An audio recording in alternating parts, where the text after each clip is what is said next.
Welcome to males kitchen. Like, share, subscribe and comment. இன்றைக்கி நம்ம பார்க்க போகிற ரெசிபி பாஸ்மதி ரைஸில் சிக்கன் பிரியாணி எப்படி செய்யுதுன்னு பார்த்துடலாம். இப்போது ஒரு 3 குழிக்கரண்டி அளவுக்கு எண்ணெய் சேர்த்துக்கலாம். சுத்தமான நாட்டு பசுனை வீட்டிலே செஞ்சது ஒரு 2 ஸ்பூன் அளவுக்கு சேர்த்துக்கலாம். ஆல் ஸ்பைசஸ் சேர்த்துக்கலாம். இப்போ ஒரு 3 பெரிய சைஸ் வெங்காயத்தை நம்ம இந்த மாதிரி நறுக்கி வச்சதை சேர்த்துக்கலாம். உங்கள் காரத்துக்கு ஏற்ற மாதிரி நீங்கள் பச்சை மிளகா சேர்த்துக்கலாம். நாங்கள் 3 பச்சை மிளகா சேர்த்துருக்கோம். இப்போ வெங்காயம் நல்லா கோல்டன் ப்ரௌனாக வதங்கிட்டோன்னே நம்ம 2 ஸ்பூன் அளவுக்கு இஞ்சி பூண்டு விழுது சேர்த்துக்கலாம். ஒரு கைப்பிடி அளவுக்கு புதினாவும் கொத்தமல்லியும் சேர்த்துக்கலாம். இப்போது நம்ம ஒரு 3 தக்காளி சேர்த்துக்கலாம்.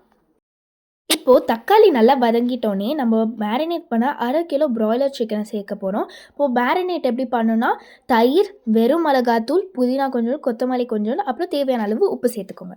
இப்போது 2 ஸ்பூன் அளவுக்கு நம்ம தயிர் சேர்த்துக்கலாம். உங்கள் காரத்துக்கு ஏற்ற மாதிரி சேர்த்துக்கோங்க. நாங்கள் 1 ஸ்பூன் அளவுக்கு வெறும் மிளகாய்த்தூள் சேர்த்துருக்கோம். தேங்காய் பால் நம்ம 1.5 டம்ளர் சேர்த்துக்கலாம். அப்புறம் 2.5 டம்ளர் நம்ம நார்மல் வாட்டர் சேர்த்துக்கலாம். ஸோ டோட்டலாக 4 டம்ளர் தண்ணி நம்ம சேர்த்துருக்கோம். தேவையான அளவு கல்லுப்பு சேர்த்துக்கலாம். 1/2 கிலோ ப்ராய்லர் சிக்கனுக்கு 1/2 கிலோ பாஸ்மதி அரிசி. ஸோ நம்ம பாஸ்மதி அரிசியை நல்லா ஒரு 20 மினிட்ஸ் நல்லா ஊற வச்சுருக்கோம். இப்போது நம்ம 1/2 கிலோ பாஸ்மதி ரைஸும் சேர்த்துக்கலாம். 1/2 எலுமிச்சை பழசாறு சேர்த்துக்கலாம்.